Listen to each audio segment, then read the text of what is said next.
Love this podcast? Support it and sponsor today. Simply head to AuscastNetwork.com for details. The information contained within this podcast does not consider your personal circumstances and is of a general nature only. You should not act on it without first obtaining professional financial advice specific to your circumstances. Paul Atherton is an ex-Wall Street advisor on a mission to help young people win back their financial power, wealth and security. He does this by helping them understand the hidden world of finance, risk and investments, helps them figure out how it impacts them, and to seize the opportunities to make it work to their advantage. This is Paul Street Journal. I'm here today with Paul. How are you? Hi, Tim. I'm really well, thanks. It's good to have you. Well, I've been listening to your advice. I'm really excited for my future, and I'm expecting to have quite a good financial future. Can you tell me how I can really maximize my investing for riches? Oh, of course, Tim. And you had me slightly worried when you said you were expecting and paused for so long. But investing for riches, yeah. I think, again, very much overlooked, and I like to get and reach out to the youngest people and say, really start now. And it's funny because that's exactly the last thing on the young people's minds. So, and no one's ever regretted investing early. I've never heard anybody say that. Oh, damn! I wish I invested later in life. No, that doesn't happen. So investing for investing is incredibly powerful tool to enable you to have a very wealthy, successful, and rich life. So let's go through the list. And I think the first is, leveraging superannuation. I mean, in Australia, we have that brilliant invention called super, and there's a lot of people very negative on it. And I think there's a lot of vested interest saying that they're negative, and I don't understand why. A lot of young people don't consider that they're ever going to get their hands on it, which is nonsense. Of course you're going to get it. It's your money. It is yours. It will be yours. It's put there. It's in an enormously tax advantageous position. Treat it like you're yours, because it is. And it's just a fantastic way. And it's put there on behalf of your employer. So what a fantastic way to leverage for riches for the future. So superannuation, we all should have it. Make sure not all employers actually do it. This is illegal, right? Make sure it's being placed there. I've definitely heard about a few, of my apprentice friends that don't get paid anything into super. It does happen more than you think. It happens a lot. Well, businesses that cut corners. If you're working for somebody that cuts corners, make sure that that's not one of them. The other thing is what the tricky employers do is they say it's part of your compensation, but it isn't, right? This is what they, by legislation, have to do. So they're not doing you any favors. They're doing that because that's legally their responsibility. Okay, so that's number one. You've got superannuation. Number two is, I think, super savings. So you've got superannuation, but that's 9.5%. I think that's going to tick up by mandate over the coming years. But you can keep going, and I suggest going as high as 15%. So what you do is your salary sacrifice. So before the money gets taxed by the government and into your pocket at extraordinary high rates, as we know, before it gets taxed, it gets placed straight into super at the very, very low marginal tax rate that superannuation is. So that's a perfect way. You should be taking advantage of that. And if you automate it, in other words, it's taken out as a salary sacrifice before you see it, you won't miss it.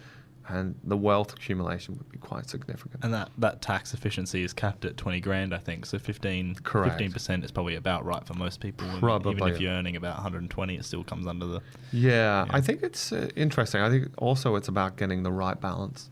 No one wants to put too much money away and then you can't live. Putting too small amounts is not going to have that positive impact. 15% just feels about right for me. Third, I really stunningly overlooked, and is the government has a co-super. So if you earn, I think as of this financial year, if you earn under $36,000, it's going to sound a very exact number because it is, $36,000, $813, so roughly just slightly under $37,000, the government will pay you 50 cents for every dollar that you put into super, up to a maximum of $500. In other words, they will put in $500 for you, and then that's it. Once they've put in 500, they'll stop. So So you have to get to 1,000 to do that. So after 1,000, they stop paying money. That's free money, right? When does the government give you money? Just take advantage of it. And it's perfect for the young, because a lot of the young people are working part-time. This is your category. Take advantage of it. I just love to be able to track that government ad money, put it into a separate high growth account, leave it there for 30 years, because that's what's going to happen. And the amount of wealth accumulation through that free money would be massive. Okay. Fourth is investing in an index and not a single stock. If you think you can pick the next big winner, you're wrong. Forget about it. Who knows who the next Apple and Facebook is? Basically, it really comes down to, I think, down to pure luck. It is a tremendously difficult. It's a tremendously difficult game, and as you know, I worked on Wall Street all my life. I've got friends that do this for a living. I say all the same thing for them. I say it's just luck. They, of course, get upset with me because they spend a lot of time, a lot of money. They got direct access to CFOs and research departments. But the statistics keep coming back year in, year out, that a simple index fund will beat them, right? And not just kind of beat them, really, really beat them, and always consistently. So why bother? Just keep it on a low-funded index fund, maybe S&P or maybe Australian stock market, something that indexes a broad spectrum of the stock markets. And so diversify through, the next one would be diversifying through more than just asset allocation. So people traditionally, and I think perhaps people have challenged this since the global financial crisis, when people were in safety of bonds and found out those bonds were worthless, or the safety of this or the safety of that, and found that they weren't as safe. So asset allocation is a process for risk management. So I won't say it isn't. Put a certain amount on bonds and a certain amount in cash, a certain amount on stocks. This is a way to doing it, but I think you need to be a little bit smarter than that. What I tell people is we tend to be incredibly leveraged to Australia. All my clients are. Well, once they become my clients, are not. But so you have a house that is clearly in Australia by a bank, an Australian bank. You have you're employed in a company that clearly resides in Australia, and you also have investments all in Australia, and your bonds and stocks are all Australian. So you're 100% focused and leveraged to an Australian economy. That's not diversified. So we're in a modern world. You can access international markets very easily and do it.